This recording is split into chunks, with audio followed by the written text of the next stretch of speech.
Should you pay your credit card debt fully or negotiate and settle for less? That's the big question, and making the wrong choice can cost you thousands. Okay, listen, I've personally helped clients and students negotiate thousands in credit cards debt. Okay, and they make it down to just hundreds. And today I'm sharing exactly how I did it, so you know which strategy is best for you. All right, so let's dive right in. If you're new here, hi, my name is Danny. I'm the owner of Scorpio Financial, which is a credit repair and management company that helps people like you and me get control over their credit. Okay, so how I mentioned, I've helped hundreds of clients tackle serious debt and credit issues, and I'm sharing all of that knowledge today just to help you. All right, sadly, I do have to say this, but don't forget that, the information that I'm providing in this video is for educational and informational purposes only. All right. And does not constitute legal, financial, or tax advice. Everyone's financial situation is unique. And what worked in my personal experience or for some of my clients might not be necessarily applying directly to you specifically. But, please consult with a professional advisor, an attorney, or personal guidance, all of those things, or whenever you have to make any type of these situations. Okay. So first things first, you need to clearly understand your situation. All right. If you're drowning in credit card debt, you have two main options. Okay. Option number one is you pay the debt fully, maintaining your credit score, but potentially draining your cash reserves. All right. So option number two is that you negotiate or settle your debt for less, potentially saving thousands, but then at the end of that, you're impacting your credit score for a bit of a time. Okay. Knowing when to use each method is critical. So, yeah. Let me just make it super simple. Let's start with paying your debt fully. Okay.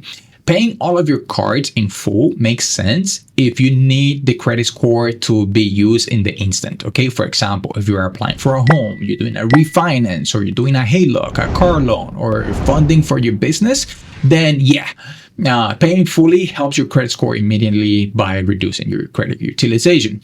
Okay, let's see. I have a client named Kathy, right?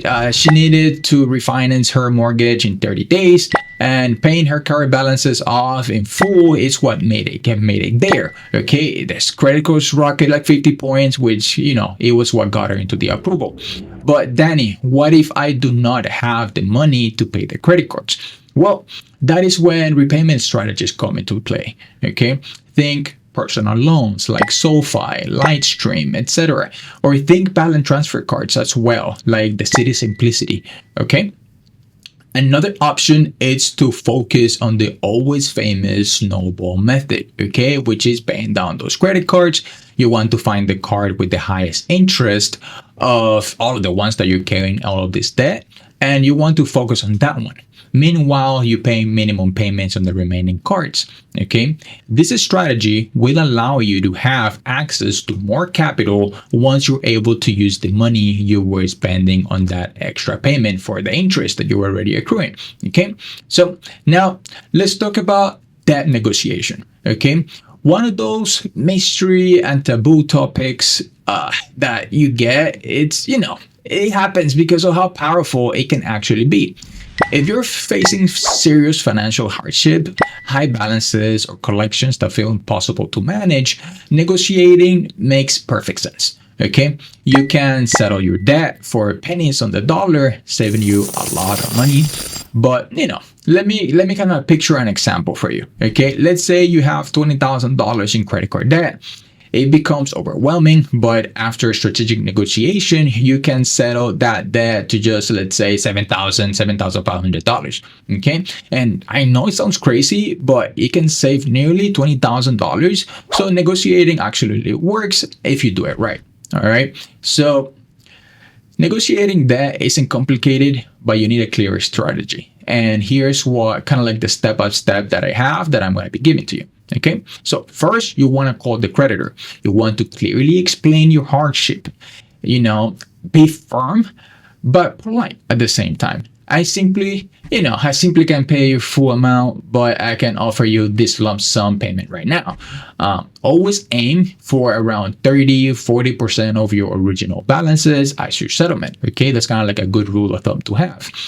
Very important too is to always get your settlement agreement in writing before you make any type of payments. Okay, one critical thing many miss is that settling debt could mean tax consequences. Okay, if your credit forgives more than $600, they might send you a 1099-C form, which means basically that the forgiven debt counts as income for tax purposes. Okay, when this happens, don't panic. Just be prepared for everything. And for example, if they forgive $5,000 of debt, the potentially taxable income you will need to report. My best advice here is to speak to a tax professional. And if this happens, just make sure you plan accordingly. Okay. Now, before you go, I want to share with you a few quick mistakes you want to avoid.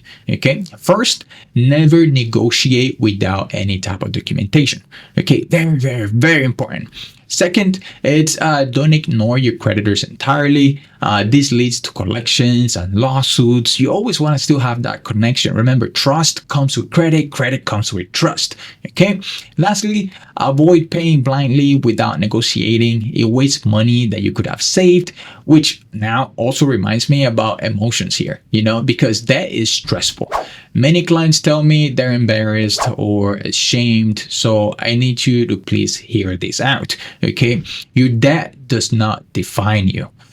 Taking proactive steps to manage your debt and improve your credit, it's powerful. Trust me, I've been there. There's zero shame in asking for help or negotiating debt. And one more thing, okay, that I just remembered. After settling your credit, it might dip a little bit or temporarily, but it will definitely recover, and usually it happens quickly after you're still paying all these things down. Okay. And if you want to immediately start rebuilding credit, you should probably do it as soon as you start settling everything, because it helps with credit utilization. It helps with with open new credit cards. So you'll be surprised the number of clients that they have rebound to excellent credit scores after a year or maybe even sooner, just because of that strategy. All right. So overall, the most important lesson today is this: debt negotiation is powerful. It saved me thousands of dollars personally, and it's helped many of my clients again to be able to reach financial freedom. So, credit card debt does not need to control your life. You have options, you have rights, and you absolutely can get back in control. And, that's it for today, guys. These are the critical lessons I wish I had known earlier, but, I'm glad that I can share them with you now. So comment below if you ever face any type of credit card distress, or if you have any questions, or, anything that you might have for me. I'm here to answer those questions directly. So thanks for watching, and I'll see you on the next one.